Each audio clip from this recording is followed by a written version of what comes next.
So I got this box in today, and it came from an auction site.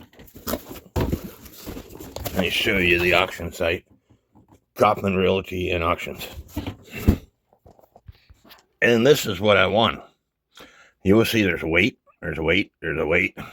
And if I zoom in, you will see the pendulum is in tech. Well, this is the quarter-hour cuckoo clock. It didn't come with a pendulum, and the picture didn't show a pendulum. It did come, it's supposed to come with a weight, but I don't have a weight. It looks like it's in good shape.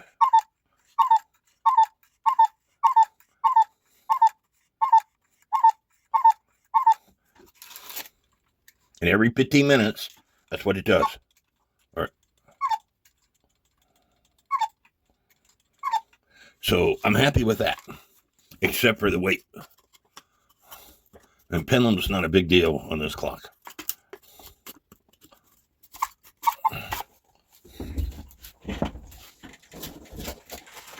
Yeah, give me a second to get my crap together. Now, this is the clock I wanted, all right? There was a clock a few years ago that was on Marketplace that was selling for $40. And the guy wouldn't ship it. And a friend of mine lived in that area. He told me he would pick it up for me and ship it to me, but he was going camping.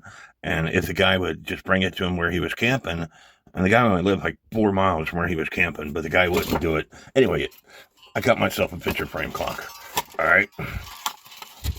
So missing the door. Picture didn't show it having both doors, but there's a gong.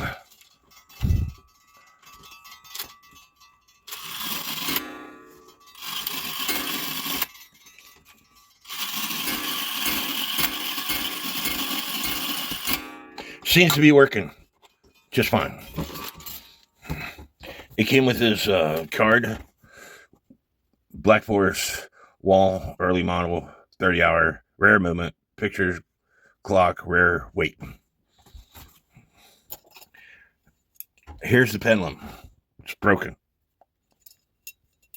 It wasn't broken in the picture. So hopefully I could fix that. But the bad news is I don't have any weights. I contacted this auction house. I won 2 items. Maybe they're shipping the weights all in the other box. I don't know. They'd better come up with some weights or I'm going to be pissed. So I got the second box in from Kaufman's Realty and Auctions. And this thing is heavy. It weighs over 50 pounds. And as you can see, the box is damaged. And I hope all the weights are in it.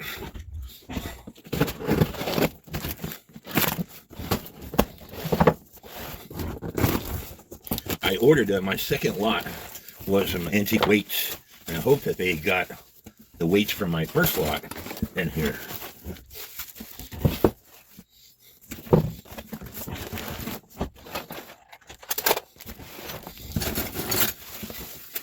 Of course, lot that ordered also contained other things. A bunch of gongs, apart from loop-in springs, more loop-in springs and great wheels, more gongs, glass that's broken. Why these folks would pack, these are supposed to be professional packers, professional on foot. I just hope that in this lot is the weights from that first clock that I purchased. That's what I'm hoping.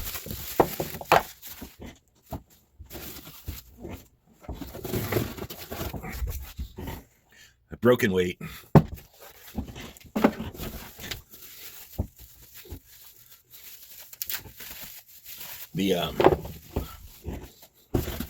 The weight from that first lot I purchased, if they're in here, I'll know it off the top of my head. That's a cool looking teardrop weight. But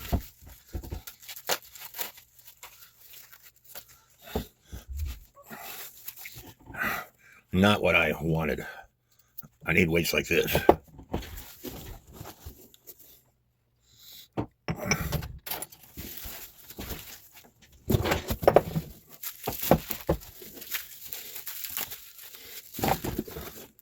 bell.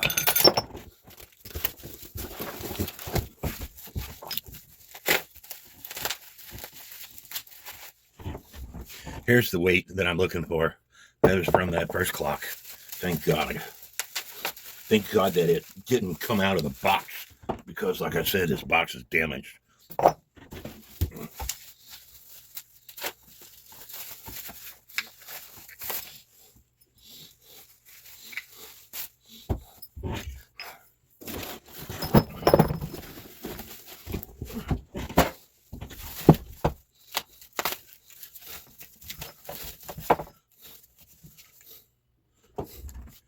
A fake weight.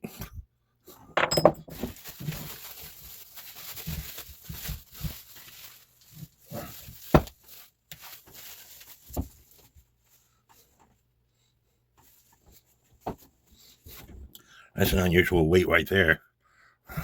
I mean, the top part of it is. Get out my scale.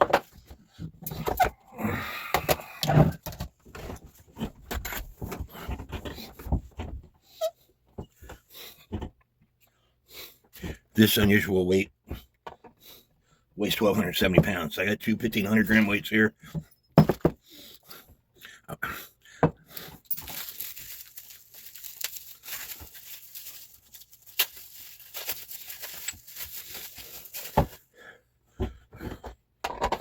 There's a 430 gram weight, a 340 gram weight, a 1,050 gram weight,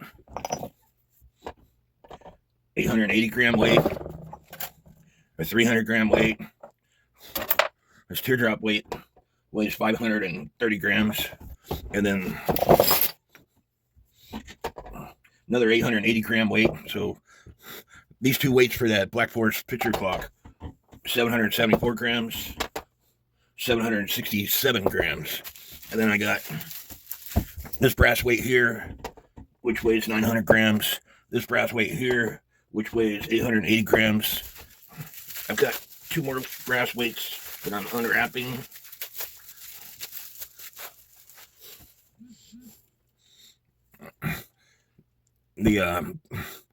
The hook that you hook to the weight, to the chain, that's 1,180 grams. It's 950 grams. And I've got some more weights here, brass weights.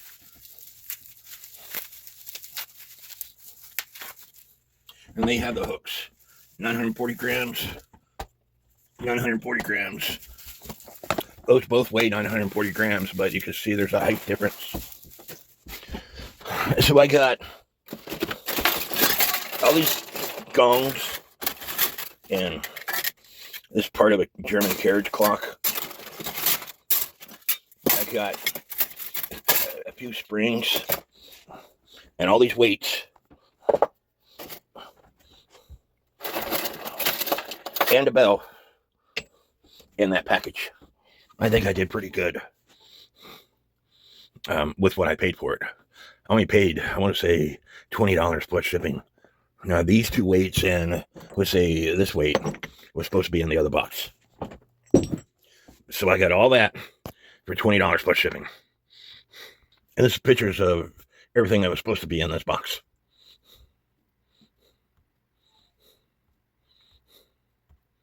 I'm going to get my computer to work.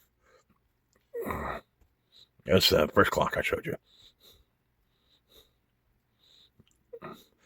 And so, this is a shipping. I paid $67 for shipping on both lots. And I paid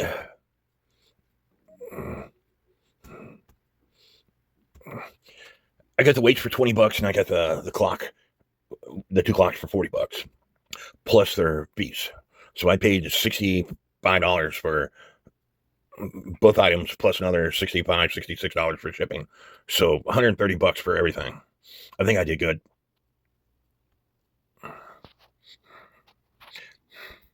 And this was a very pretty dial at one time. It still is. It's just kind of warped, and it's missing one of these decorative pieces right here. It's two pieces of metal. I think it's pretty cool. And these are the springs I got. This is the extra parts. This is a Ingram dial with chapter ring. No glass. And then these are all the springs, the gongs I got. This goes up here.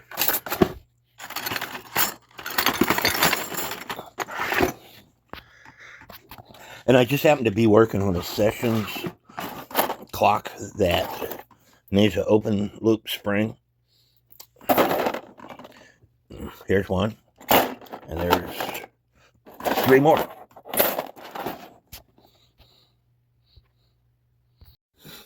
But this is the original glass to one of those German carriage clocks that, because of their packing, which they suck, it broke. Beveled glass. I thought I was recording.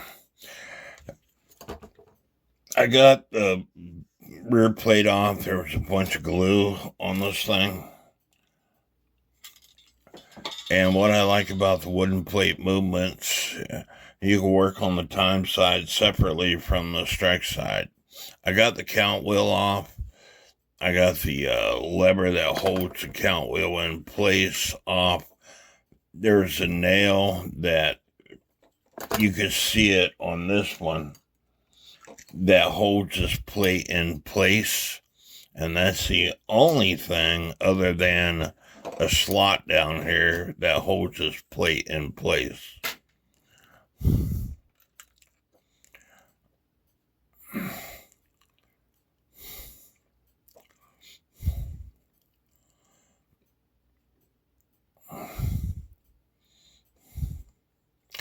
I don't know if this is the original Virgin crutch assembly or not.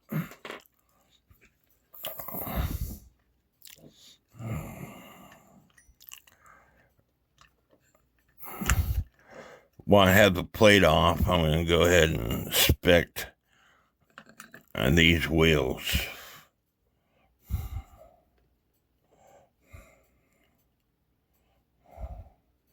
A lot of these older clocks, these pivots wear out. I was working on my friend's PHS clock, and it had 2 pivots that were just worn out.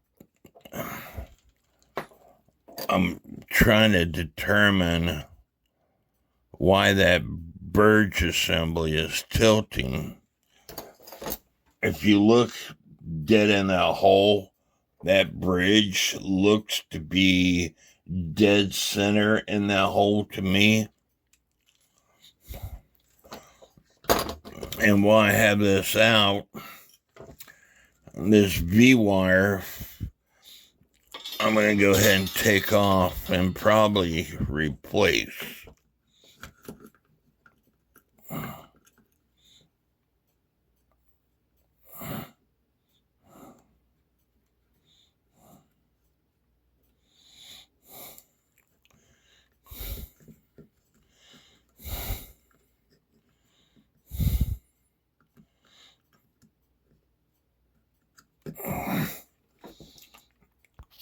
Now this had V-wire under my microscope, and you can see there's a flat spot there and a flat spot on the other side.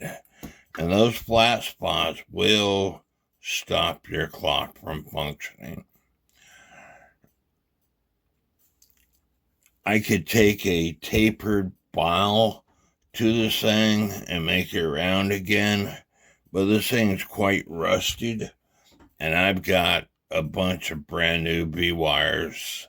I'm just going to replace it with the new V-wire. But you should be able to see those flat spots, especially that one on the bottom. That will stop your clock.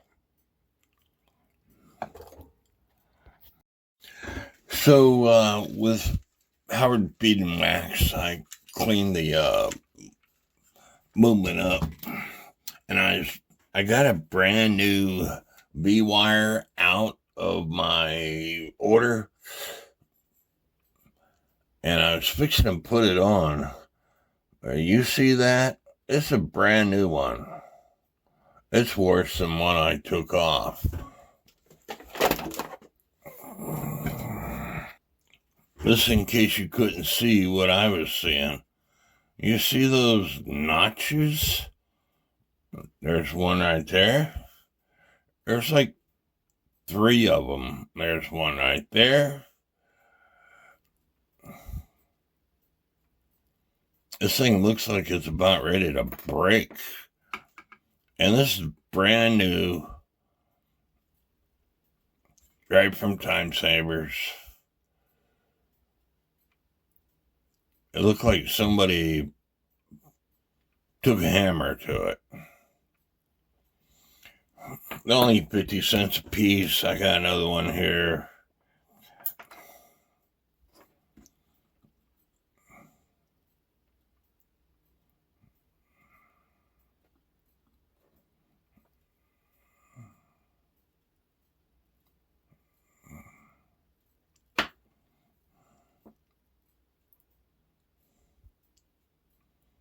And that's what they should look like.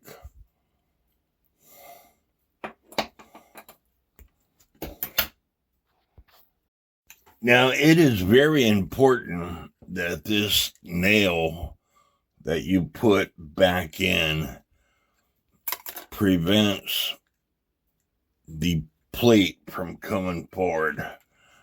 You have to make sure that it's nice and tight. But now when I pull the chain, the virgin crutch assembly is ticking away. It's not skipping so far. It still looks to me like it's not the original virgin crutch assembly, as it is catching the teeth on the skating wheel.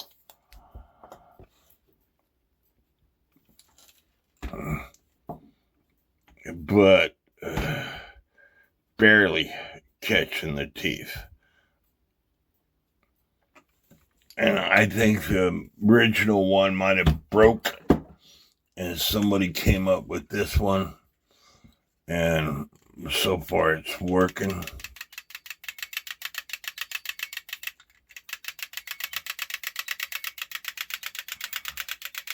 And I'm putting a lot of pressure on this wheel to try to get it to skip, and it's not skipping, so we'll have to make do with that.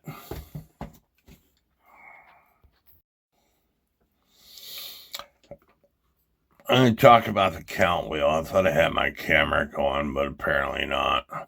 I got my count wheel under a microscope, and what you're looking for is the very bottom edge. You don't really care about the sides, and you do not take a pile to the sides, because if you take a pile to the sides, you will make that slot bigger. This clock only strikes on the hour, by the way. However, if you see any humps or burrs down here, you'd want to take a flat file and file this area. Again, do not file the sides. This is on any count wheel clock, because if you file the sides, you make that slot wider. And so I'm going to go through and I'm going to look for burrs in this flat area. And if I see one burr, I'll go ahead and just file all of them, just because I had to get my file out.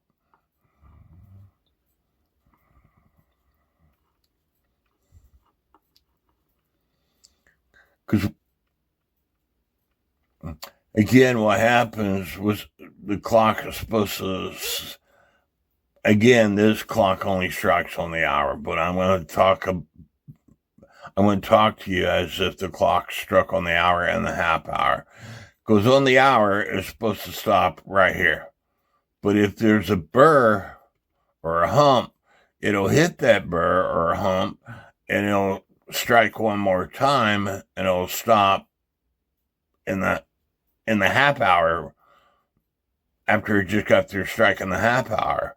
Or if there's several burrs in here, it'll bounce, and then continue on until it finds a slot that doesn't have a burr to where it can stop.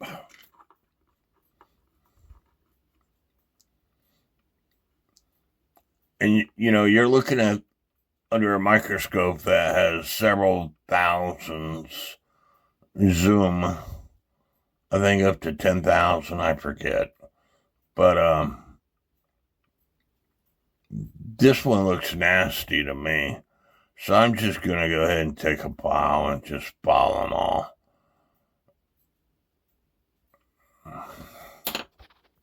And make sure you're using a flat pile. Believe it or not, they will fit in there. I lied to you. This particular flat pile does not fit in there. So I'm going to have to get a smaller flat pile. So I filed the slots, also took my Dremel with a brass brush to it, and now it's nice and clean.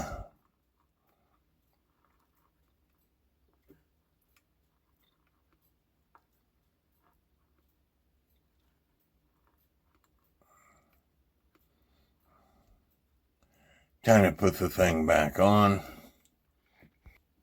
Now, again, this thing only strikes on the hour. But you put the count wheel on.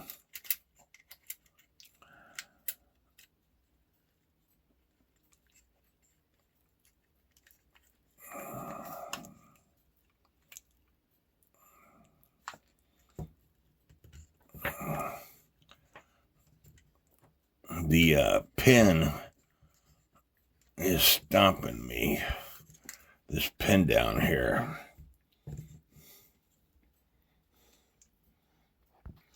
And you might have to move the count wheel one tooth to the left or one tooth to the right.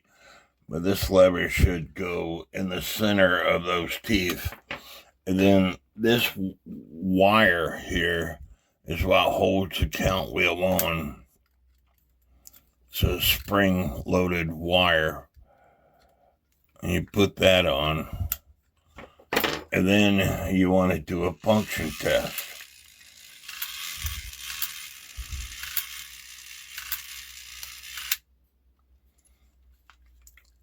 Going through all the numbers.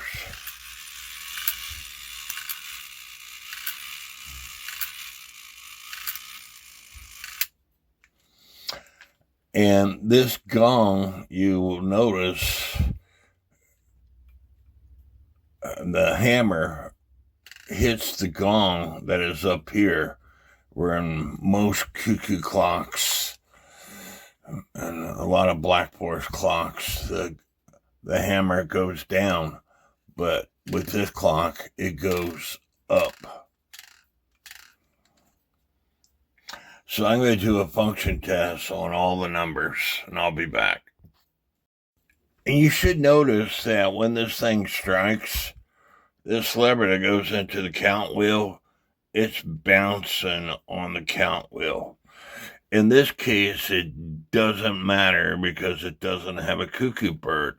But if your cuckoo bird is going in and out of the door and you have a count wheel movement while it's cuckooing, if the bird is going in and out of the door, it's because this lever is bouncing up and down on this count wheel to stop that, all you have to do is take a pair of pliers and hold it on the left, and take another pair of pliers and push this lever down a little bit so it rides along the count wheel and so it doesn't bounce up and down. And I'm going to show you that this is bouncing up and down.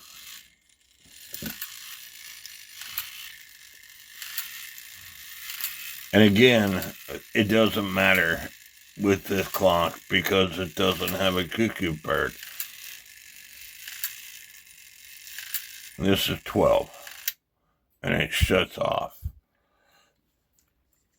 This B1, and it shuts off. And this is B2, 1, 2, and it shuts off. The function test is complete. It works as designed. So now, while I have this off, the pendulum leader wire needs to go on.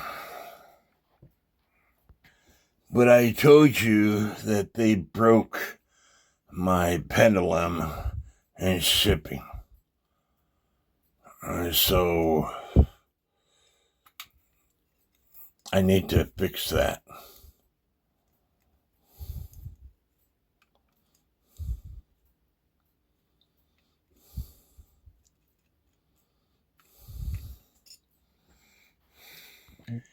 And the way that I'm going to fix that, the way the original wire was, it went in one hole, came out the other hole, went in the other hole, then it was bent. And so using this tool right here, I'm going to make some puncture marks. It's spring loaded. That way I can drill those holes.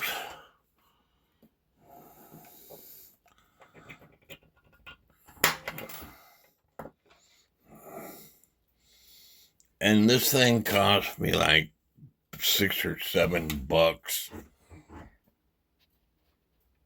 I got it while me and my son and his girlfriend went to St. Louis to see Fluffy, but we never did get to see it. It was at a tool store there, like Harbor Freight, but it wasn't Harbor Freight. Man, this stupid bone stand. I got the 2 holes drilled. I got the old wire cut off. So like I said, it goes in one hole.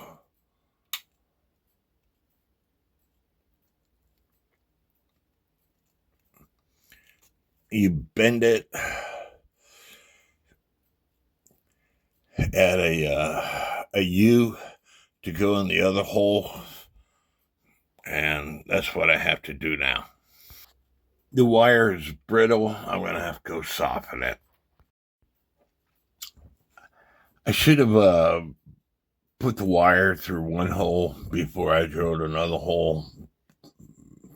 I ended up having to drill another hole to put the wire in. So this is bent. So now all I have to do is bend this that way.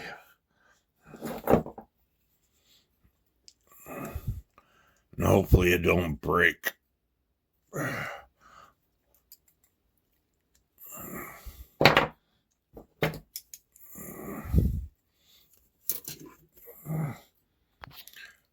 So I got the pendulum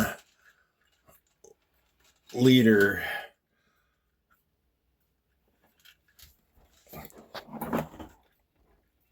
and the pendulum stick on the movement.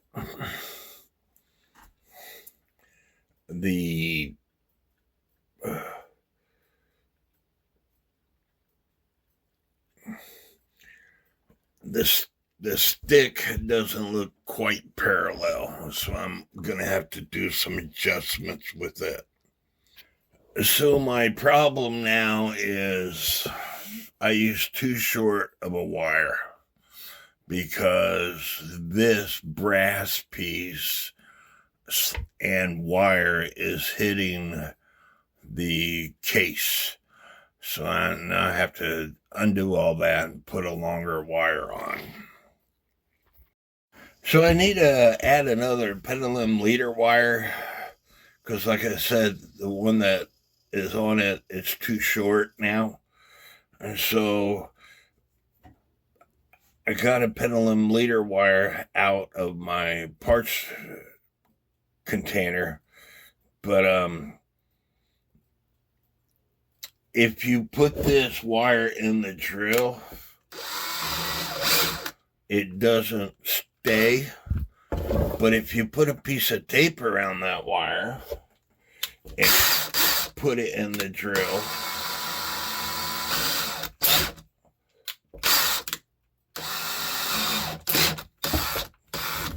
it stays. And so, like I do with all my stuff that I want to straighten out, put it on a block and then just start hitting it with a hammer in the same place. And eventually this wire will get straight. Might not be perfect, but it will be straight enough to do what I need to do. So put a piece of tape around your wire, and you might have to reposition the wire in the drill a couple of times until you get it dead center. This is the wire that's currently on it, and this is the wire I selected to take its place. And it'll be long enough because this area right here is hitting this, which is stopping the clock.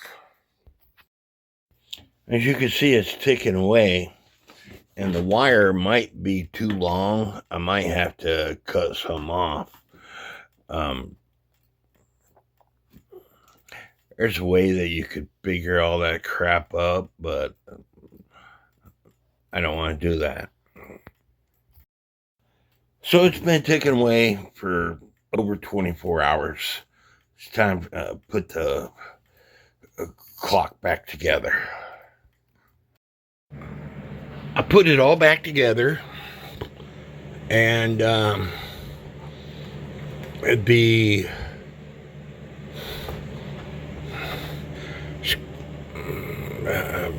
escapement system isn't working properly.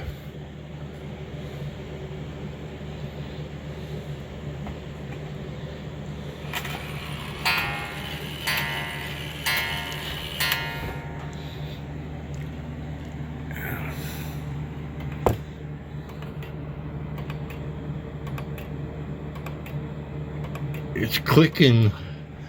You're getting a double click when the verge goes over the teeth. Like I said, I think somebody put a different verge and crutch assembly in this. This clock measures 9 1/4 tall in this picture frame by 7 3/4. This clock, which I just got from Merritt's, measures the same. It's going to be my next clock that I want to work on. It's a beautiful picture frame clock. It's got, the glass is cracked, but I'm okay with that. So I'm going to take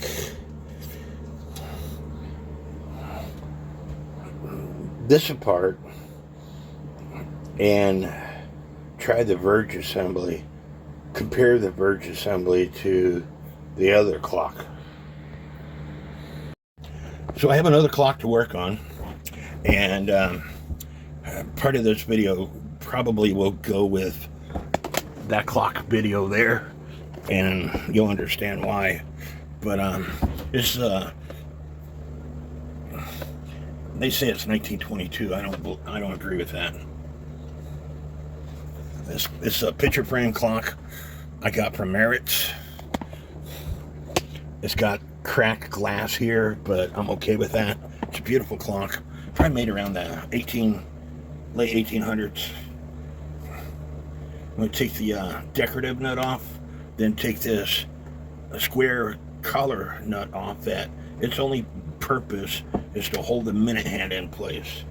Take the minute hand off, take the hour hand off, close this up, flip it over, and then there's some screws, just like the clock up there, that I need to take off to take this movement off the picture frame itself.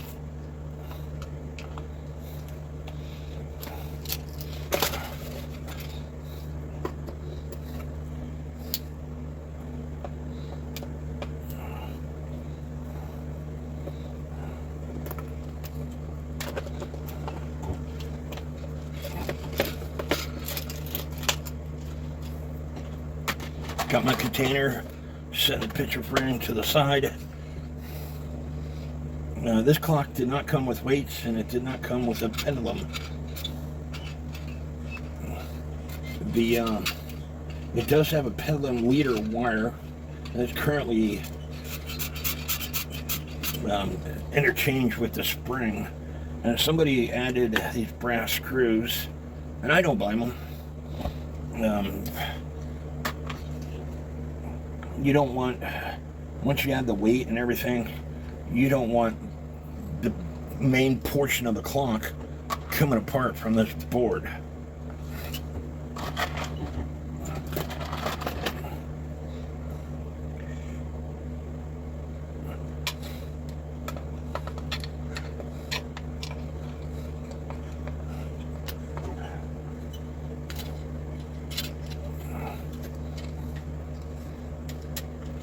There, the gong.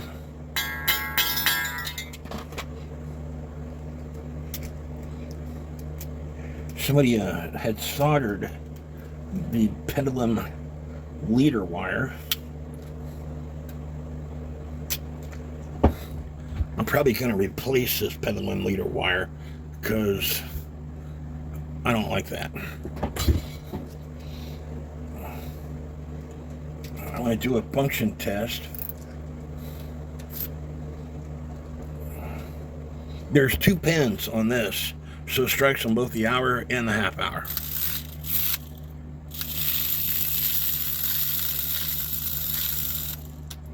There was the hour, that was the half hour. As you can see, the gong is going from the bottom to the top. Sorry, the hammer. It hits the gong as it goes up, where with most cuckoo clocks, the hammer hits the gong as it goes down. But with a lot of these Black Forrest clocks, it's the total opposite. So far the function test is good. The B wire, I'll probably replace it. Take it off.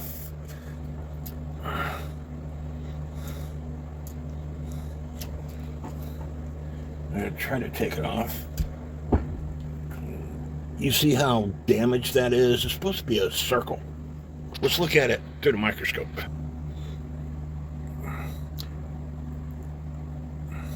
It's not exactly round.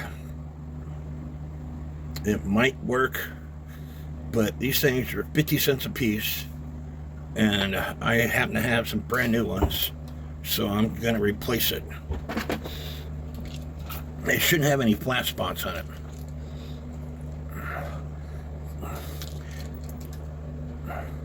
There's no maker's name on this thing whatsoever that I see. The wood needs reconditioned.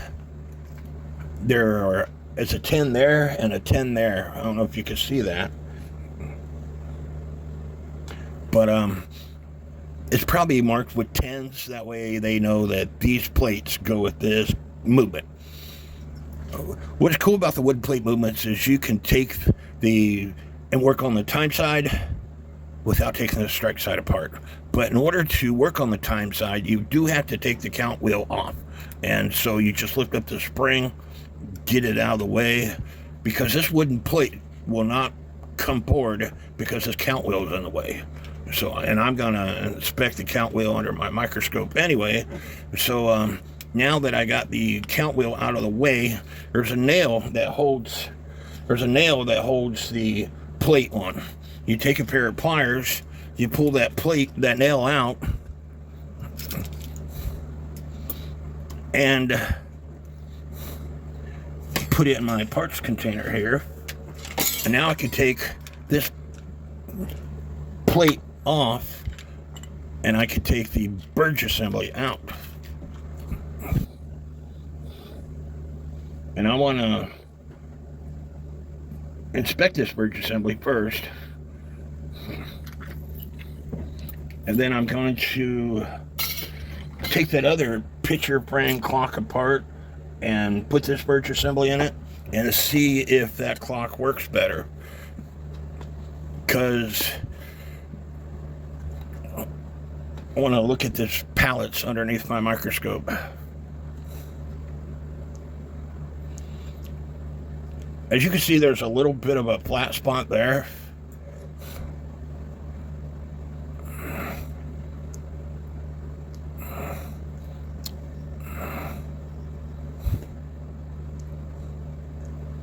And trying to get this microscope adjusted so I can see the other pallet.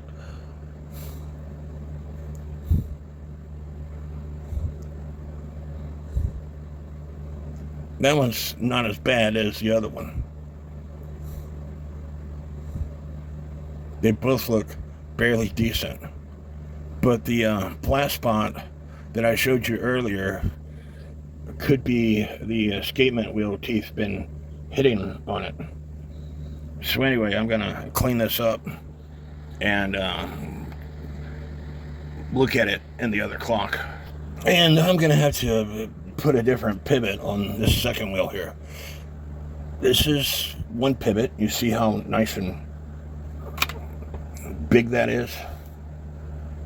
This is the opposite side. You see how small that is?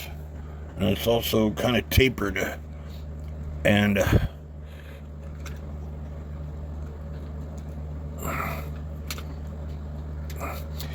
it's worn out, so I'm going to have to put a different pivot in.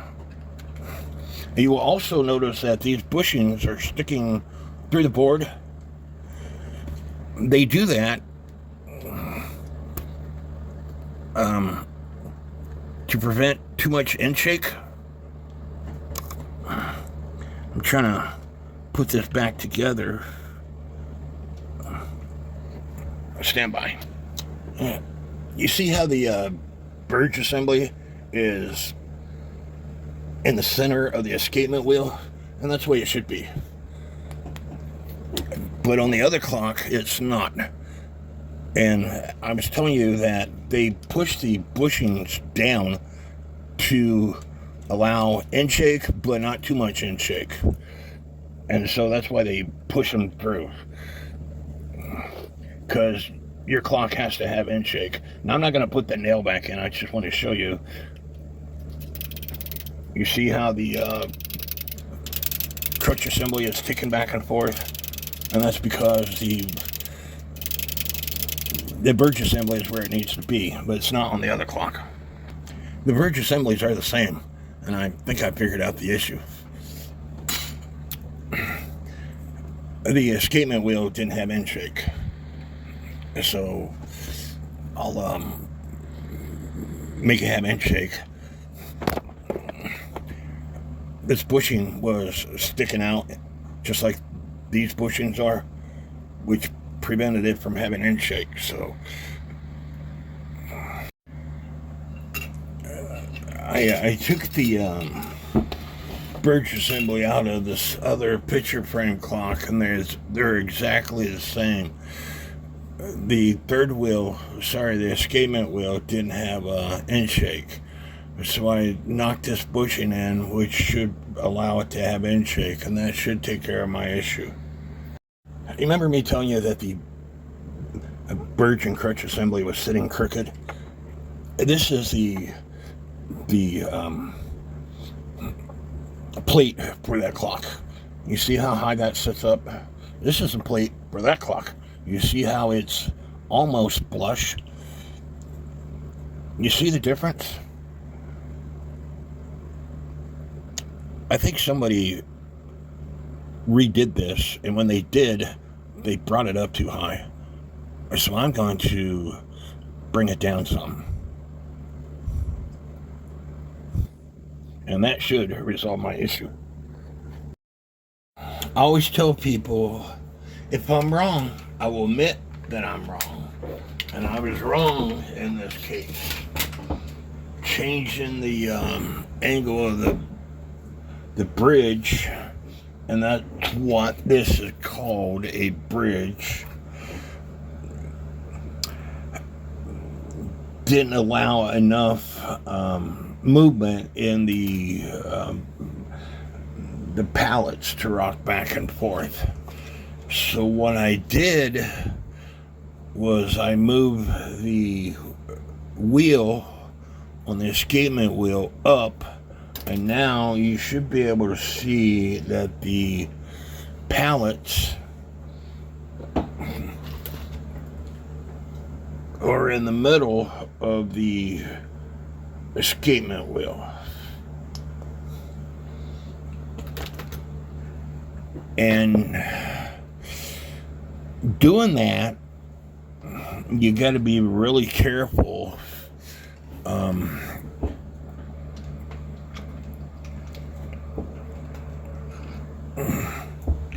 What I did, there's a hole in this block.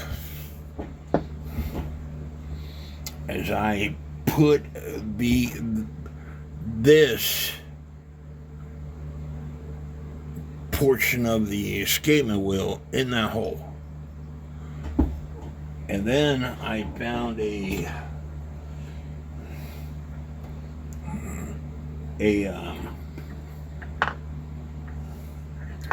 tool that would fit over the pivot. Just in the pivot. Let me find that tool again that I used.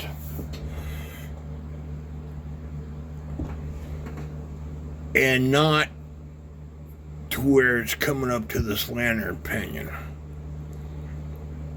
And then I took my hammer and slightly tapped down, which brought the escapement wheel up on that shaft. And I'm not going to do it on that because, like I said, if you screw things up, you have to be willing to fix things. And I did it, and you'll just have to trust me. So now,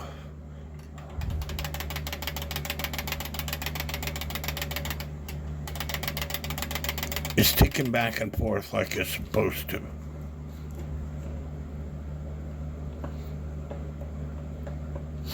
And you want to make sure that the nail that you're using holds that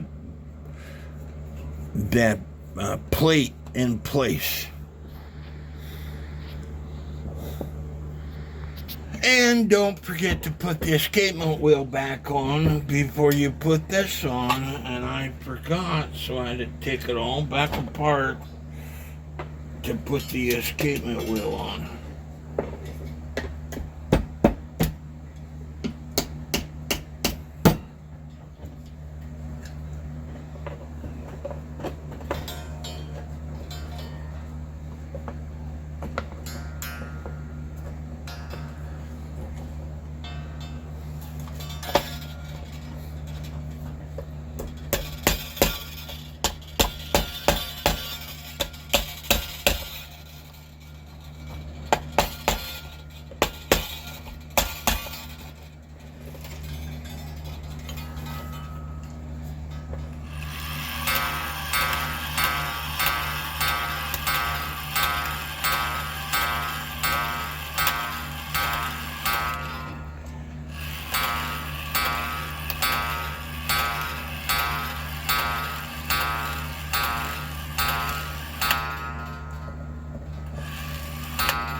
And I should have done a proper function test, but I think it caught up with itself. Let's see if I can hang this thing back on the wall. Now it's ticking properly.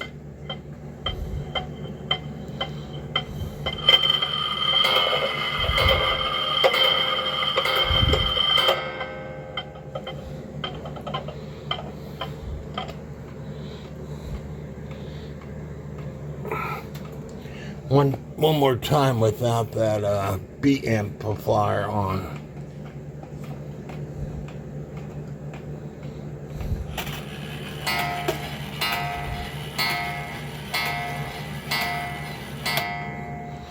I hope y'all liked this video. If you did, leave me a thumbs up, leave me some comments, subscribe to my channel, and not only to my channel, please subscribe to all the channels that I mentioned earlier. May God bless each and every one of you.